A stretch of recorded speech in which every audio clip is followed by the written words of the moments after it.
M शिवराजादित्य और मैं आप सभी का स्वागत करता हूं आप ही के अपने यूट्यूब चैनल पे। आज के सेशन में हम लोग देखने वाले हैं मेथड्स ऑफ एनालिसिस का पार्ट नंबर 14। जैसा कि मैंने पार्ट 13 में बताया था कि हम लोग बैटिस मेथड का जो प्रूफ है वो देखने वाले हैं।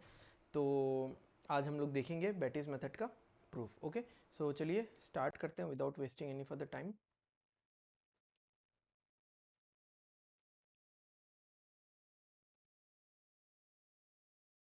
सो दिस इज पार्ट 14 है ना।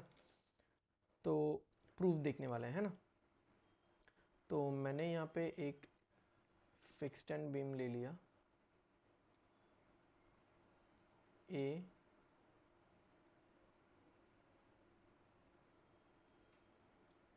सी और पॉइंट बी।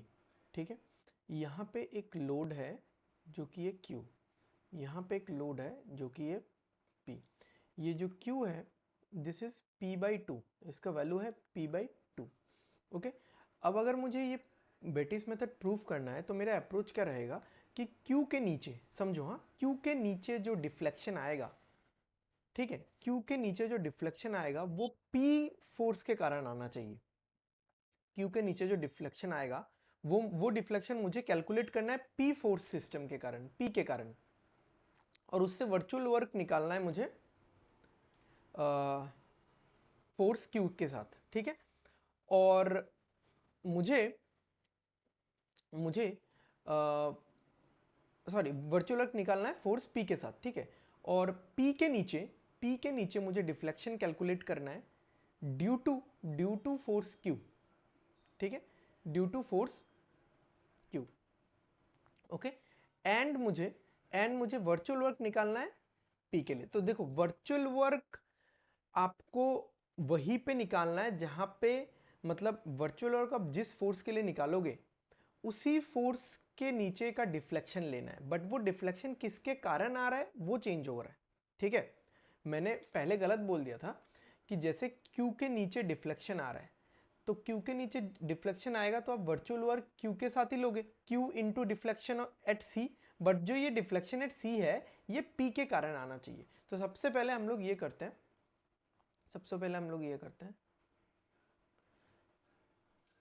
है ना।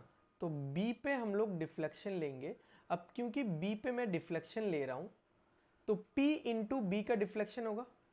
P इंटू बी का डिफ्लेक्शन तभी मुझे वर्चुअल वर्क मिलेगा by P। Virtual work by P क्या है?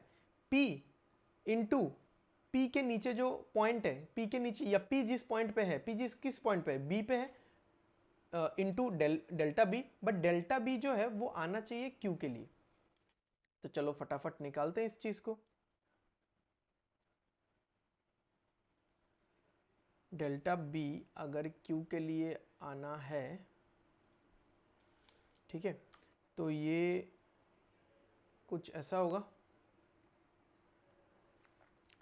क्या मैं इसको बना पाया सही से? और फिर ये आगे ऐसे जाएगा। इतना पार्ट क्या होगा? ये तो पॉइंट C है, तो इतना पार्ट डेल्टा डैश C। और ये पार्ट कितना होगा? ये थीटा C है, तो ये थीटा C इंटू ए, मैंने डायमेंशंस नहीं दिया यहाँ पे, this is A and this is L। ठीक है, तो delta B because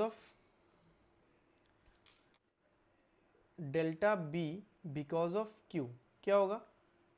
Q L cube by thrice EI plus, अगर मैं यहाँ पे थीटा सी लिखूँ, theta C will be Q L square, sorry L होगा, है ना, Q L square divided by twice EI। ठीक है, Q L square by divided by twice EI। तो थीटा सी इंटू ए होगा ये वाला पार्ट, तो Q L square divided by 2EI, ये हो गया थीटा सी इंटू ए, ये हो गया done.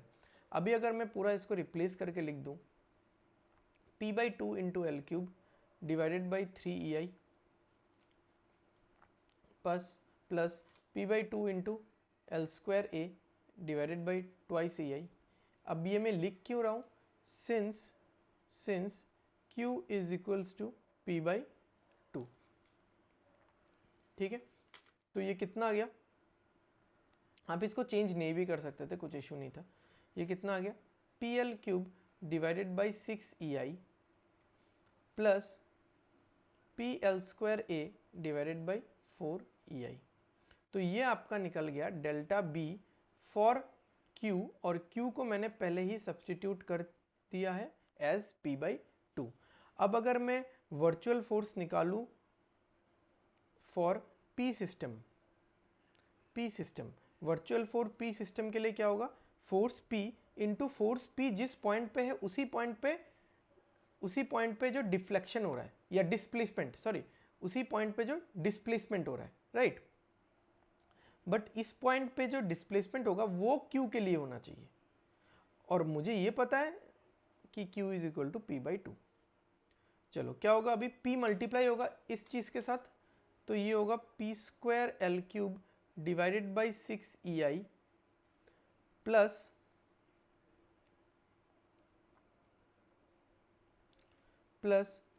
P²L² divided by 4EI। ठीक है, तो ये इक्वेशन 1। अब देखते हैं हम लोग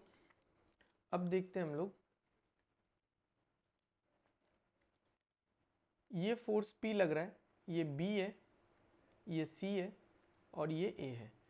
तो मुझे निकालना है delta C because of P, ये निकालना है। इसके लिए मैं इस मेंबर को थोड़ा सा चेंज करूंगा, मैं फोर्स P को यहां पे लेके आऊंगा। अगर मैं यहाँ पे लेके आ रहा हूँ तो यहाँ पे एक मोमेंट भी लग जाएगा PA। तो अब ये डेल्टा C निकालना बहुत आसान हो गया। P के लिए क्या होगा, PL³/3EI, और मोमेंट के लिए क्या होता है, ML²/2EI। तो M तो यही है, मतलब यही तो है ना मोमेंट, ये जो है यही तो है मोमेंट। तो मोमेंट को अगर मैं m बोलता हूं तो ML²/2EI करता हूं, तो m ये रहा L² डिवाइडेड बाई 2EI, खत्म। अब मुझे लिखना है virtual work due to Q system. अब Q सिस्टम का वर्चुअल वर्क लिखने के लिए मैं Q फोर्स को मल्टीप्लाई करूंगा, Q फोर्स जिस पॉइंट पे है उस पॉइंट का डिस्प्लेसमेंट। तो किस पॉइंट पे है, C पॉइंट पे, C पॉइंट का displacement but due to P। ठीक है, तो Q को मैं अभी सीधा लिखता हूं P/2, और ये P/2 मल्टीप्लाई होगा PL³/3EI प्लस PAL²/2EI।